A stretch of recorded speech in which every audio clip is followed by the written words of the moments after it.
The Indiana Pacers once again. And if you know, you know, it's one of those situations. If you've been around, you know exactly what I'm looking at. But last time they played, the total was 240, and they only made it to 201. Now for this game, they opened up 226 and a half, and that does seem low for both the Pacers and the Cavs game. It's immediately, I mean, it's been bet up all last night, all morning to 233. Ronald Kabang and I actually talked about this on a night show and how to approach it. I don't agree with the line move here.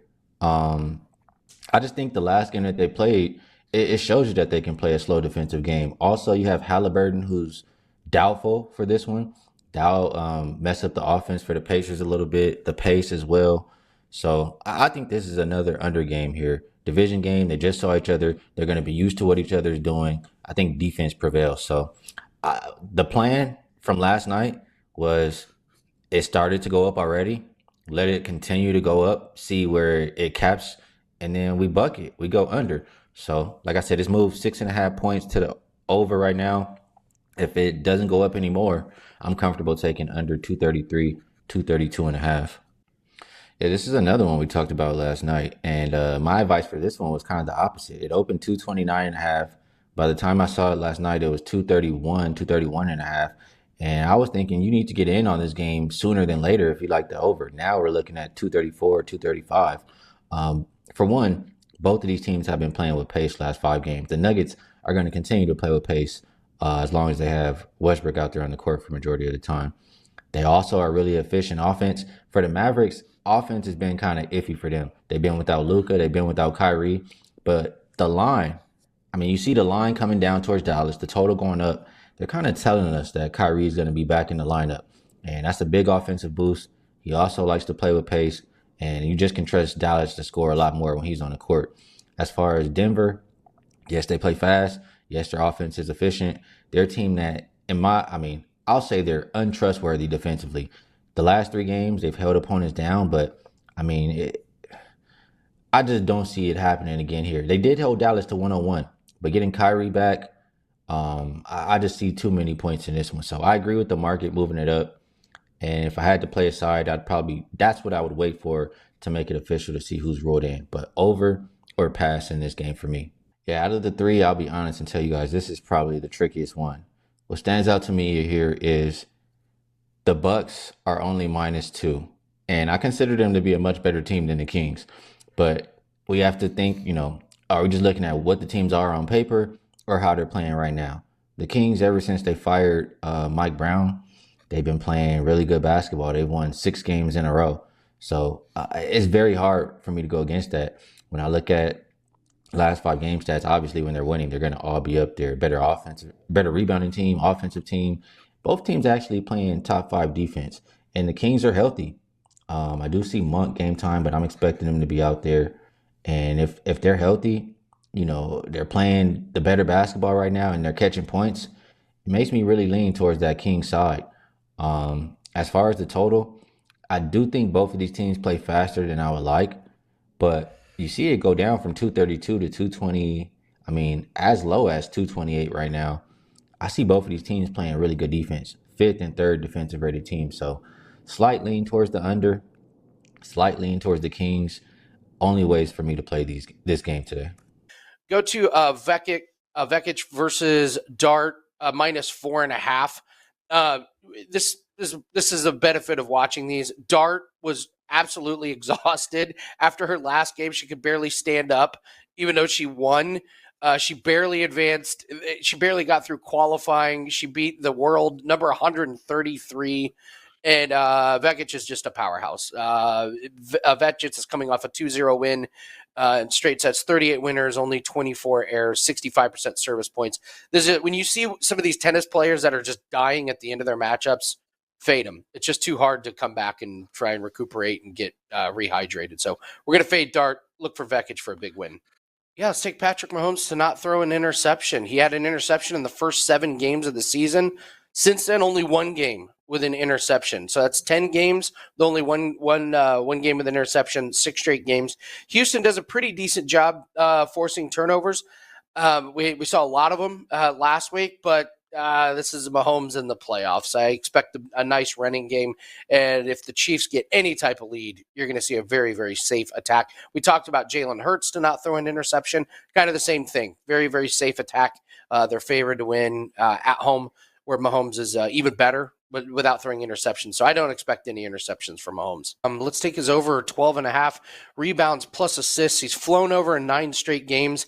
He's getting a lot of playing time because Aaron Gordon has been injured and out. Aaron Gordon returned, but he's on a little bit of a minutes restriction because of the pulled calf muscle. Last 10 games, Westbrook is averaging 11.8 potential assists and 11 rebound chances, playing 32 minutes per game. He's been in the starting lineup, and to be honest, he's been good.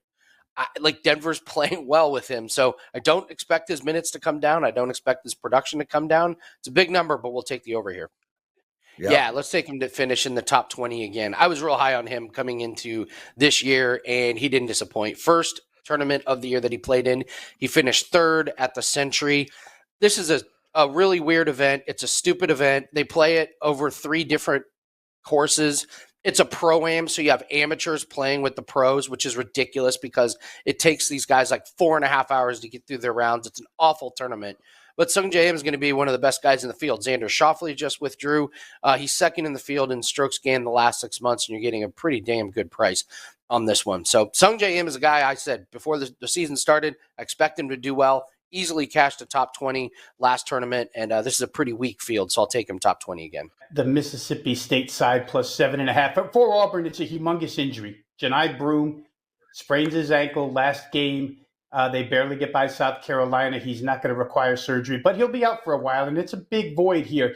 Their backup, Dylan Cardwell, he's really good at a couple of things. Really good rebounder, really good shot blocker, so those parts of the game can be handled adequately, but he's just not the scorer Broome is. When you realize that Broome scores or takes 31.5% of the team's shots, Cardwell just can't fit that bill. And plus, he's a lousy free throw shooter. Prez, if you're in trouble, you just foul this guy. He's 7 of 25, 28% for the year. Creates a little bit of a depth issue. And that's good for Mississippi State because they match up real well in that interior size department. They offensive rebound like crazy. Number 41 in the country. They block shots. They're 24 in the country. So those assets match up really, really well against this team. And I tell you the truth, their backcourt, their guards and their wings kind of match up too. So the one problem here is Auburn's much better at playing at tempo, which now that they're smaller, maybe they'll go faster. We'll see how that works out. Auburn's better at that, but at a minimum, when Cardwell's not on the floor, if Mississippi State can just keep contact, it's a tough arena to play in. I think they have the personnel to do it. I think plus 7.5 is too much. It opened 8, came down a little bit for the absence of Broome. I think Mississippi State, this SEC is just a dogfight every single night. So I'll try the road dog here, plus 7.5. I think we go the home side here, Prez. Kentucky minus 6.5. Mark Pope coming in, doing a great job head coaching-wise with this team. They seem to be hitting their stride. Texas A&M, the superlatives on their ATS record so far, we go on and on about them. They've been good. But they still can't throw the ball in the ocean. I mean, it's a team that gets it up on the glass. They're the number 1 offensive rebounding team in the nation. They go get it. They put it back. They get to the free throw line. They do all that stuff to score. It's amazing that they've gotten to 80-plus in 3 straight SEC games when you consider the fact that from three-point range so far in conference, they're 15 of 60, 25%. Continue to be without their point guard, Wade Taylor. We'll see if he plays tonight. They come off a very tough loss to Alabama the other night, and I think that's where the common thread is here, Prez. Alabama plays extreme tempo. Kentucky plays extreme tempo. And Alabama's the one team, even on the road, that covered as a favorite against A&M. A&M's got to come now off of that disappointing loss, and even a tough game before that against Oklahoma on the road to UK. And I think that, this team's the best three-point shooting team in the conference, and they're an up-tempo team. I just don't know. Texas A&M is so prone to droughts, scoring droughts, that any, 3 to 5, 4 to 6 minute absence of points probably costs them a cover here. In my mind, it's too hard to ignore their inaccuracy as an offensive shooting team. Kentucky can rebound right with them. This is the best defensive rebounding team they'll face. So their offensive rebound advantage could be negated here. And they've gotten behind huge in their last 2 games, somehow dug out of the holes and come close against Alabama, get the job done against Oklahoma. I don't know that they get it done here. I like Kentucky minus 6.5. How much you consider strength of schedule in your handicap, Prez? Missouri's strength of schedule has been miserable. Most analytics out there, not just Ken Pom, beyond Ken Pom, they rank this team like 300th or worse in strength of schedule opposed so far. And in fact, in their 2 SEC games so far, they're 2-0. But they got to play at home against LSU and Vanderbilt. That's kind of, as I said, the SEC's a grind every night, but that's the bottom tier.